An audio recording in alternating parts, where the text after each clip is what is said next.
सेना का राज्य सरकार का है ना। हाँ। तो हम इसकी सरकार पूरा बहुमत से हाँ। और केंद्र सरकार भी पूरा बहुमत है। हाँ। तो हमने इसने को क्या कराया, इसको निकाल दिया हमको। तो निकाले बाद तो गलत पेट पे लात मार दी। 10,792 मार्शल दिल्ली गवर्नमेंट में और उनके परिवार हैं। तो अब ये कैलाश परिवहन मंत्री इनके पास गहलोत जी, हाँ जी। दिल्ली सरकार का है ना। हाँ जी। तो ये एक्स सर्विसमैन बैकट्राई करते, खाली वो लेटर है ना। हाँ, वो लिख के दे दे। नहीं लिखा हुआ है, उस पर साइन करने में और मारनी है। बैक टू बैक महिला सुरक्षा मार्शल DTC है, कोई दिक्कत ही नहीं है। ये LG का नाम लेता है, LG का नाम लेता है, ये कर सकता है राज्य सरकार में ना। मैं केंद्र सर और LG की बात रही, LG बात भी वो भी कर सकता है, दिल्ली का सेंटर है, दोनों नहीं कर सकते हैं। ये बेटे लेडीज महिलाएं बहन बेटी रोड पर कितने 27 तारीख से धरना पड़ा है, बहन बेटी रोड पर सो रही है। इस सरकार को होश नहीं है बिल्कुल भी। और नौकरी देगा, नौकरी लेके रहेंगे, नहीं सभी मार्शलों को ये फांसी दे दो। अच्छा, फांसी चलो सब फांसी दे दो। ओके, फांसी नहीं दो, फांसी देने से काम नहीं चलेगा। इनको नौकरी दे दो, नौकरी पर रख लो। सैलरी आपने दे दी है, तो सैलरी भी पूरी मिली नहीं है। एक की मौत किसकी हो गई थी यहीं? यहाँ पर मौत हमारे साथी जो कि जिनका नाम विजेंद्र सिंह जी था, वो हमारे साथ एंड वक्त तक इस प्रोटेस्ट में रहे। उनको किसी भी तरीके की कोई सहानुभूति नहीं मिली, क्योंकि हमें नहीं मिली। उनको तो ये तक नहीं पता था कि सैलरी भी आ चुकी है अकाउंट में। अच्छा। तो कहीं ना कहीं ये वजह ये रही है कि आप देख सकते हैं कि हम लोग ना मतलब बहुत अच्छे परिवार से नहीं हैं, हमारा अपना घर नहीं है, रेंट पर रहते हैं हम लोग। तो उनको भी कहीं ना कहीं इन चीज़ों का सामना करना पड़ा, जिनसे चलते आप देख सकते हैं कि ओनर काफ़ी लंबा वेट नहीं कर सकता, घर का सामान फेंक देता इस डर से। और वो उनकी उम्र भी इतनी थी कि वो आगे कुछ कर नहीं पा सकते थे। अच्छा। तो कहीं ना कहीं वजह दिल्ली सरकार ही रही है इन सब चीज़ों की वजह। कल जो है एक महिला भी बेहोश हो गई थी। कल भी महिला बेहोश हो गई थी। मैं मीडिया के माध्यम से माननीय श्री अरविंद केजरीवाल जी जो कि हमारे मुख्यमंत्री हैं, मैं उनसे सिर्फ एक ही अपील करना चाहता हूं, जो उन्होंने 2015 में 2019 में जो वादे किए थे अपने, वो अपने वादों से अपना ध्यान भटका चुके हैं। तो मेरा उनसे अपील ये है, क्योंकि अगर हमारे प्रोटोकॉल की बात करी जाए या हमारी भर्ती की प्रक्रिया की बात करी जाए, तो एक गवर्नमेंट एम्प्लॉय जो कि दिल्ली पुलिस से है, वो हमारे घर पे जाके हमारा निरीक्षण करते हैं, प्लस में हमारे 2 विटनेस अप्रूवल मांगते हैं। वो इसी बयान पे मांगते हैं कि कहीं ना कहीं हमारा किसी भी क्रिमिनल ऑफेंस में हाथ तो नहीं, सही है। हमारी भर्ती प्रक्रिया कहीं से कहीं तक गलत नहीं है, आप चेक कर सकते हैं। और अब हम लास्ट ये है कि जो इन्होंने हमें हटाया है, उसको हटाने की वजह ये हमारी बताते हैं कि भर्ती प्रक्रिया कहीं ना कहीं कमी रही है 1968। तो मैं बताना चाहता हूँ 1968 का जो ये बता रहे हैं संशोधन नहीं हो सकता, ऐसी कोई लॉ नहीं है जिसमें संशोधन ना हो सकता हो, ना एक्ट में। जब आर्टिकल 370 में चेंजेस आ सकते हैं, 3 तलाक में चेंजेस आ सकते हैं, तो BCCI वर्ल्ड कप मतलब इतना बड़ा लीग जो है उसमें चेंजेस आ सकते हैं। तो 1968 से अब तक हम 2023 आ गया, तो क्या हमारे पेट के खातिर केजरीवाल जी इतना नहीं कर सकते? इसमें संशोधन नहीं हो सकता? क्यों नहीं हो सकता? अगर वो अपने वादों पे 2019 में उन्होंने यही बात महिलाओं के आगे रखी थी। एक महिला ने उनसे प्रश्न किया था कि केजरीवाल जी क्या ये स्कीम मार्शलों की कुछ ही सीमा तक रहेगी, कुछ ही समय तक रहेगी? तो इन्होंने उसमें अपील करते हुए महिला को ये जवाब दिया कि आप इनकी टेंशन छोड़िए, ये इनका साथ और आपका हमेशा जिंदगी भर बना रहेगा, मेरी सरकार के बाद भी। अच्छा। क्योंकि मैं महिला की सुरक्षा के लिए, आप देख सकते हैं निर्भया कांड, अभी तक उसको कोई नहीं भूला है, ठीक है? तो क्या अब सरकार इस चीज़ का इंतजार कर रही है कि एक निर्भया कांड और हो बसों में? क्योंकि महिलाएं अपने आप को सुरक्षित महसूस कर रही है बसों के अंदर, अभी भी वो रोडें वैसी हैं और अभी रोडें शमशान पड़ी हैं। तो उसमें भी तो कहीं ना कहीं आप देख सकते हैं इन्होंने लगाया है कि CCTV कैमरे, पैनिक बटन बसों के अंदर आ चुके हैं, तो ये महिलाओं की सुरक्षा करेंगे। तो मैं सरकार से ये मानना चाहता हूँ कि फिजिकल डिफेंड करने के लिए एक बंदा वहाँ पर अगर मौजूद होगा, तो क्या पता कि कोई स्नैचर ऐसा हो या कोई भी ऐसा हो कि वो उसको एसिड से अटैक कर रहा है, तो फिजिकल डिफेंड करने के लिए मार्शल अगर वहाँ पे नियुक्त होगा तो वो इन चीज़ों को होने से पहले रोक देगा। उसमें आपके CCTV कैमरा और पैनिक बटन कुछ नहीं कर पाएंगे, क्योंकि बस में सेफ्टी के लिए एक मार्शल होना जरूरी है। और मार्शलों के साथ में ये बता दूँ कि हम लोग अगर बस के अंदर होते भी हैं तो हमें भी बहुत दुविधाओं का सामना करना पड़ता है, हमें भी डिफेंड करना पड़ता है उन लोगों से। सही बात। तो मेरी दिल्ली गवर्नमेंट से बस यही अपील है कि वो यहाँ पर बैठे। आज हमें 10 से 11वां दिन 12वां दिन होने वाला है, हम भटक चुके हैं बिल्कुल, कोई गवर्नमेंट हमारा साथ नहीं दे रही। सचिवालय प्रोटेस्ट करते हैं, प्रोटेस्ट के बाद हमें यहाँ से हटा दिया जाता है, हमें भगा दिया जाता है, कोई आश्वासन नहीं दिया जाता। और डिटेन करते समय तो यहाँ तक की बदतमीजी भी इतनी होती है। क्या दिल्ली सरकार इन चीज़ों को नहीं देख रही है? हम उन्हीं के लगाए हुए हैं और हमने अपनी जो ड्यूटियाँ हैं बहुत अहम भूमिका निभाई है। हमने कभी कोई गलत रिस्पॉन्स नहीं आने दिया, हम लड़े हैं इस देश के लिए। लेकिन आज हमारे साथ इतना बुरा हाल हो गया, कोरोना वॉरियर जिसे दिल्ली सरकार कोरोना वॉरियर कहती है। तो मैं दिल्ली सरकार को इन्हें कहना चाहूँगा कि सारे थाने जितने भी थे उसमें दिल्ली पुलिस के एम्प्लॉय घर बैठ गए थे, जिसमें कि पीसीआर कॉल पे भी वो ये बोलते थे कि हम लोग यहाँ से बाहर नहीं जाएंगे, आपको यहीं आके कंप्लेंट दर्ज करानी पड़ेगी। उस समय क्या हमारा परिवार नहीं था, हम रोडों पर आ गए और हमने लोगों की मदद करी। और मदद करने के पश्चात हमने अपने परिवार को नहीं देखा, खुद को नहीं देखा और लग गए कि देश की सेवा करने के लिए। तो आज इन दिनों के लिए, आज जब हमें सरकार की जरूरत है, तो आज हम रोड पर पड़े हैं। आप देख सकते हैं सारे गेट नंबर 6 सचिवालय के बाहर आज हम पड़े हुए यहाँ पर रोडों पर। आज दिल्ली सरकार को हमारा बिल्कुल भी सुध नहीं है कि ये लोग कैसे पड़े हैं, क्या कर रहे होंगे। कभी कोई मंत्री विधायक मिलने आए कि नहीं? नहीं, हमारे पास दिल्ली सरकार का कोई आला अधिकारी यहाँ पर मौजूद नहीं हुआ, ना किसी तरीके का कोई हमें आश्वासन दिया जा रहा है। बस मैं बताना चाहूँगा, हमारे बीच एक अरविंदर सिंह लवली जी जो कि कांग्रेस पार्टी से हैं, वो हमारे बीच आए थे एक दिन और उन्होंने हमारा दुख दर्द समझा, जो कि उन्होंने भी अपनी एक डिबेट न्यूज़पेपर के माध्यम से डाली कि सारी एक्टों में बदलाव हो सकता है, तो 1968 की एक्ट में भी बदलाव हो सकता है अगर दिल्ली गवर्नमेंट चाहे तो।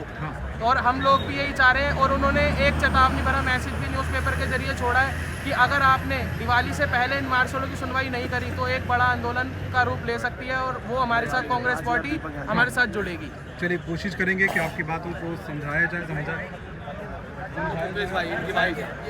अभी बात हुई है? अच्छा इधर आओ, इधर आओ।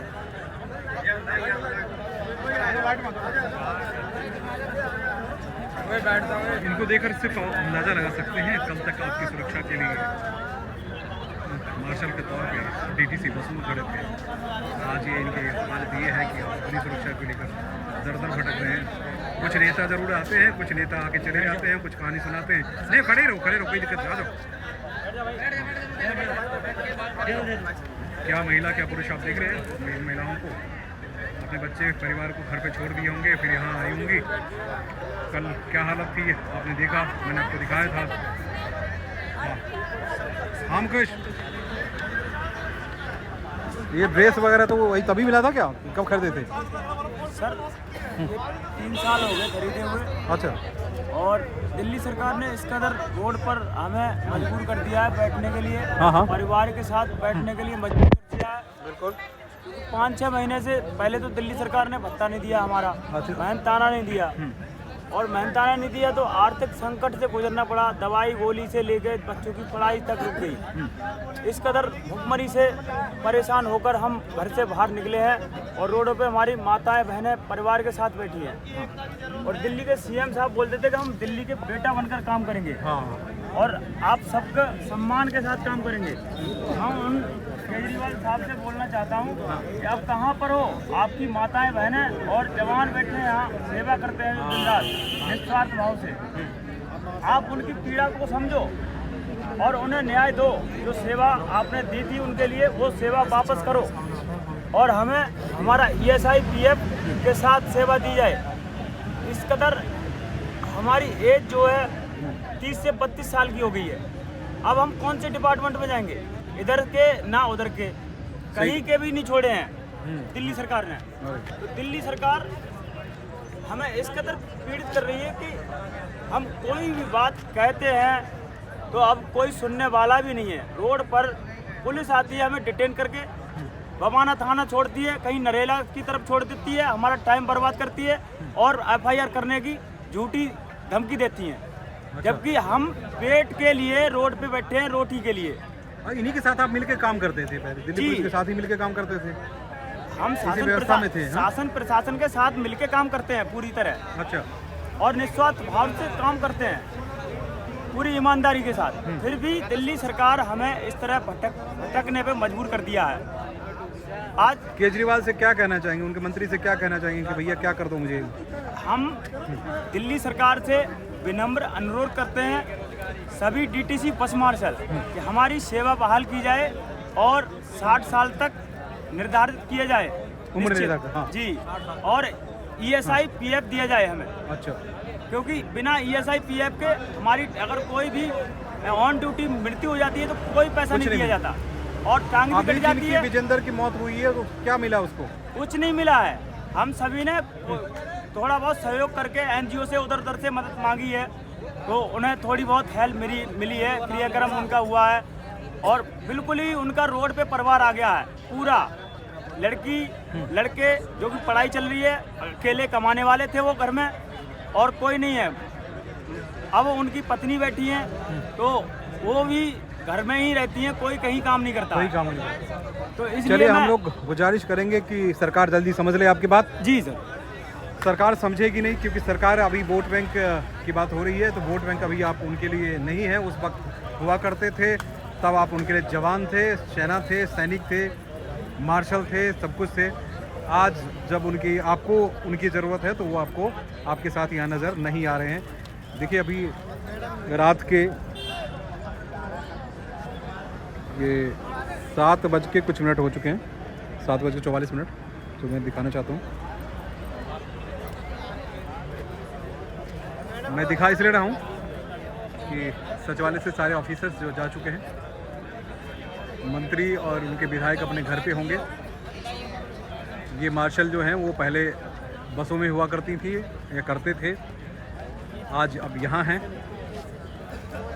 इनके भी बच्चे और इनके भी परिवार हैं, लेकिन आज ये सड़क पे हैं, वो भी सचिवालय के सामने हैं। इतनी बड़ी नाइंसाफ़ी आखिर इनके साथ क्यों हुआ? जब नौकरी दी गई तो इनको कहा गया कि आप निस्वार्थ भाव से सेवा करिए। क्या केजरीवाल खुद निस्वार्थ भाव से सेवा कर रहे थे? शीश महल उन्हीं का बन रहा था ना। उन्होंने कहा था कि हम घर नहीं लेंगे, गाड़ी नहीं लेंगे, क्या नहीं लेंगे, हाँ क्या नहीं लेंगे। आज इनके लिए कानून है, इनके लिए, क्योंकि ये कर्मचारी हैं। जी आप भी कुछ कहना चाह रही हैं? हाँ आपके जी, बच्चे परिवार कहाँ हैं? मेरे घर पे हैं सब लोग। अच्छा, मैं ये कहना चाह रही हूँ, क्या हम लोग कीड़े मकोड़े हैं जो दिखाई नहीं दे रहे?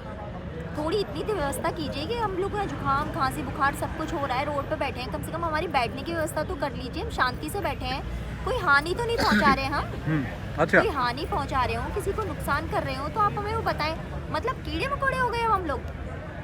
कल तक तो आप सेना थे, कोरोना सेना के के टाइम जवान, पे तो हम तो बहुत परम योद्धा थे। परम योद्धा। हाँ। अब हम लोग को क्या है, कुछ तो बताया जाए हमें। अब आप परम कीड़े हैं क्या? रवि सर आप कहना क्या चाह रहे हैं? मैंने हंसने की बात नहीं है, आप रियली है जो बात है मैं लिख रही हूँ, स्क्रिप्ट लिख रही हूँ, मैं स्क्रिप्ट लिख रही हूँ। अच्छा, आप इसे देखिए, मैं स्क्रिप्ट लिख रही हूँ इसी बात के पीछे कि एक बात बताइए हमें। हाँ। एक तो पहले से हमें कोई वो नहीं, नोटिस नहीं दिया कि आप लोग को निकालना है।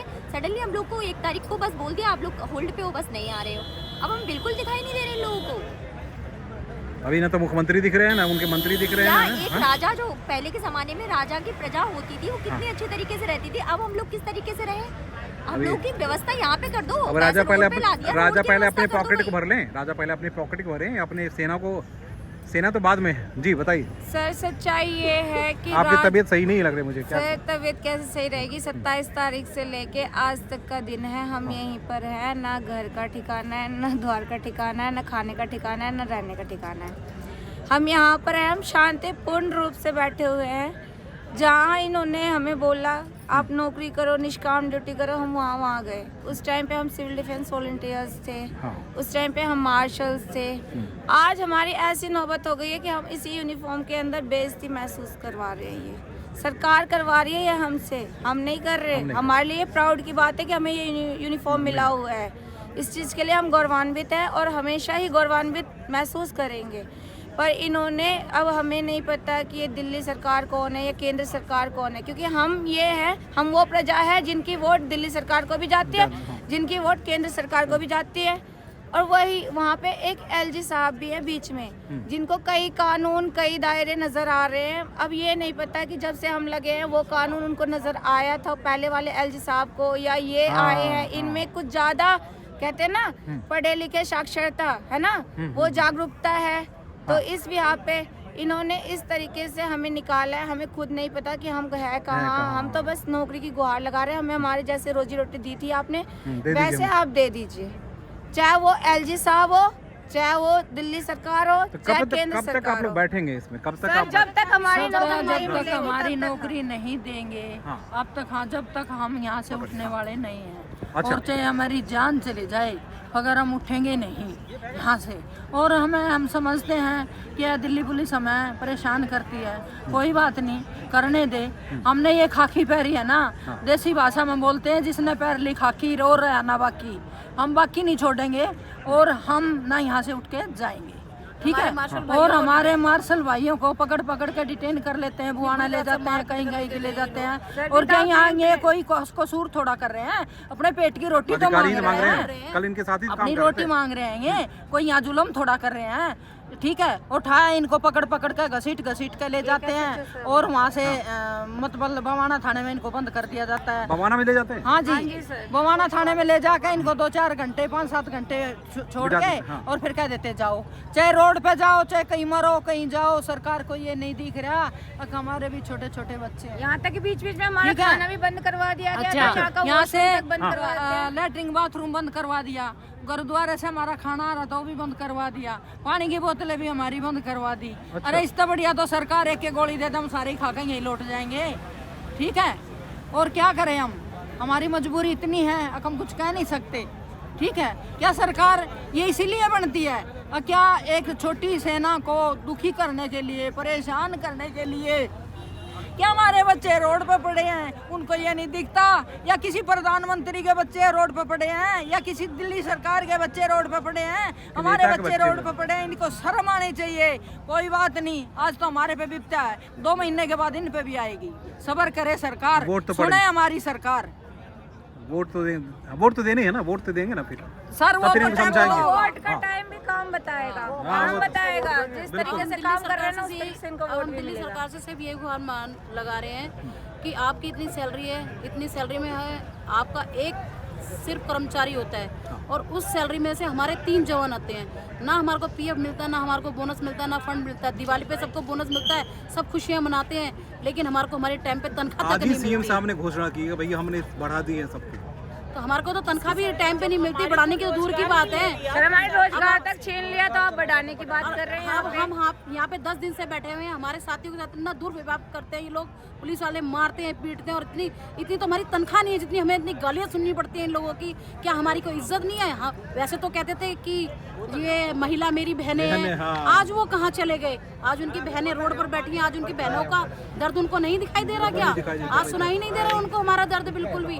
जो हम अपने 2 वक्त की रोटी के लिए हमने कोई महल नहीं मांगे, उनसे गाड़ियाँ नहीं मांगी, हमने सिर्फ क्या मांगा है? सिर्फ मात्र रोजगार, अपने रोजी रोटी चलाने के लिए। सर डिटेन इस तरीके से किया जाता है जिस तरीके से ऐसा लगता है कि हम कोई, सर डिटेन इस तरीके से हमें करके लिया यहाँ से लेके जाया जाता है, इस तरीके से लगता है कि हम कोई मतलब बहुत बड़े गुनहगार हैं, हम कोई क्रिमिनल हैं जो कि यहाँ पे हम कोई क्राइम कर रहे हैं, चाहे कुछ कर रहे हैं। जबकि हमारा यहाँ पे 27 तारीख से लेके आज तक का दिन है, हम यहाँ पे चुपचाप बैठे हैं, बस ये आस में कि सरकार कभी ना कभी हमारी सुनेगी। जैसे सबकी सुन रही वैसे हमारी भी सुनेगी। और ये है जो भी लीगल प्रोसीजर के साथ हम आए हैं, हम ऐसे नहीं है कि मतलब गैर कानूनी तरीके से हम इसमें भर्ती हुए हैं, चाहे कुछ भी। उनका एक्ट माध्यम सब कुछ हम जानते हैं। और जो एक्ट की बात कर रहे हैं उसमें 118 उन्होंने ऑल सिविल डिफेंस के लिए कहा था कि ऑल सिविल डिफेंस जो है वो विदाउट पेड में वर्किंग है, वर्किंग मतलब काम करेगी। लेकिन उन्होंने 189 फिर कॉल आउट में मेंशन कैसे कर दिया? क्या वो सिविल डिफेंस नहीं है या हमारे में कमियां हैं? उनमें कमियां नहीं है या हमारे में कमियां नहीं है? हमें ये खुद समझ में नहीं आ रहा कि हम है कौन इस टाइम पे। इन महिलाओं को देखकर ऐसा लगता है कि आखिर इनका गुनाह क्या है? गुनाह सिर्फ ये है कि आपने भरोसा किया, गुनाह सिर्फ ये है कि आपने जो कहा आपके हिसाब से हमने काम किया। सर मैं राजवीर सिंह नांगलोई डिपो में कार्यरत। जोर से बोलिए राजवीर जी। मैं राजवीर सिंह नांगलोई डिपो में कार्यरत था। हाँ। DTC का डिपो है। हम 2019 में सिविल डिफेंस में भर्ती हुए थे, जो कि हमें सितंबर में बसों में लगाया गया था। तब से आज तक हमने अपना जी जान लगा के अपनी ड्यूटियाँ की हैं। हमने जेब कतरों को बसों से निकाला है, किसी बूढ़े बुजुर्ग को सहायता की है, किसी की लाचार को सहायता दी है, किसी ऐसी माता को सहायता दी है जो गर्भवती थी, ताकि वो अपने गंतव्य तक सही टाइम पे चली जाए। हमने लोगों को हॉस्पिटल में पहुंचाया है, मरीजों को भी ऐसी जगह से निकाला है जहां वो बिल्कुल मारने के तैयार थे, फिर भी हमने अपनी जान जोखिम में डालकर लोगों को बाट से पहुँचाया है। हमने कोरोना काल में इतनी सहायता की, लोगों ने खाने तक पहुँचाया। कोरोना में हमने डेड बॉडियाँ तक ढोई हैं। अब सरकार ने इसके बदले हमें ये सलाह दिया है, जैसे ये मेरे मार्शल भाई बैठे हैं, ये लेडी मार्शल बैठी हैं, इन्होंने क्या कहीं सहायता नहीं की, किन्हीं लोगों की, किन्हीं माता बहनों की सहायता नहीं की। अब ये सरकार बोल रही है कि आप सिविल डिफेंस से निकाल दिए गए हो, नौकरी से हटा दिए गए हो। हमारे का परिवार नहीं है, हमारे बच्चे भूखे नहीं हैं, लेकिन ऐसे कहते कहते हमने आज 12वां दिन। कब तक आप लोग यहाँ बैठे रहोगे? हम आमरण अनशन तक बैठे रहेंगे सर। रात में भी आप यहीं रहेंगे क्या? रात में भी यहीं रहेंगे। यहीं सोना है? यहीं सोना कहाँ है, जगना ही जगना भी यही है, हम यहीं मरेंगे। और सरकार ऐसे बोल रही है। अब कल ही शायद सरकार ने जाके हरियाणा में एक आयोजन रखा था। अरे भाषण अपने सीएम साहब ने दिए थे। अपने सीएम साहब ने एक भाषण दिया था कि हमने दिल्ली में ये कर दिया, हमने दिल्ली में स्कूल अच्छे बना दिए, हमने दिल्ली में हॉस्पिटल अच्छे बना दिए, हमने ऐसी दिल्ली बना दी जैसे पेरिस है। अब ये देख लो, आप दिखा रहे हैं, ये मार्शल बैठे हैं, हमें 10,792 मार्शलों को ऐसे निकाल दिया जैसे एक दूध से मक्खी निकाल दी जाती है। अब इस दूध की मक्खी का हम क्या कहाँ करें? हाँ, क्या करें? चले करेंगे, समय ज़रूर बता देगा कि इनका अपने हक अगर छीना है तो फिर आपका भी हक कोई नहीं कोई छीनेगा। सत्ता में जब आप रहते हैं तो आपको कुछ दिखाई नहीं देता, सत्ता में सिर्फ रसूख दिखाई देता और अपना हक दिखाई देता। ये रात का वक्त है, रात में भी ये लोग यहीं हैं। केजरीवाल जी ज़रा सुन तो लीजिए एक बार, इनके एजी साहब भी आप भी सुन लीजिए, ताकि इनका कुछ तो हो, इनका भला तो हो। रात भर ये ऐसे ही रहेंगे लगातार। 27 तारीख से अब तक यही सिचुएशन बनी हुई है। हम लगातार कवरेज कर रहे हैं, आप इसे देखते रहिए और लाइक भी कीजिए, कमेंट भी कीजिए, क्योंकि आपको लगता है कि अधिकारियों की जहाँ बात होती है ना, तो अधिकार में खासकर वोटर्स जो हैं वो सब ज़्यादा मैटर करते हैं। उसके अलावा मीडिया वालों के लिए कर्मचारी और अधिकारी जो है मैटर नहीं करते। तो भ्रष्टाचार हो तो हम खबर दिखाने में सबसे ज़्यादा आगे होते हैं। मौत हो जाती है तो फिर हम दिखाते हैं, लेकिन जब इनकी बात हक की बात होती है तो शायद हमारे लिए बहुत ज़्यादा मैटर नहीं करता है, लेकिन मेरे लिए मैटर करता है। मैं कोशिश करता हूँ अपने इस चैनल के जरिए आपको आपकी हक की बात ज़रूर दिखाएं। इसे लाइक कीजिए, सब्सक्राइब कीजिए और शेयर भी कीजिए, ताकि आपकी बात ज़्यादा दूर दूर तक पहुँचे। नमस्कार।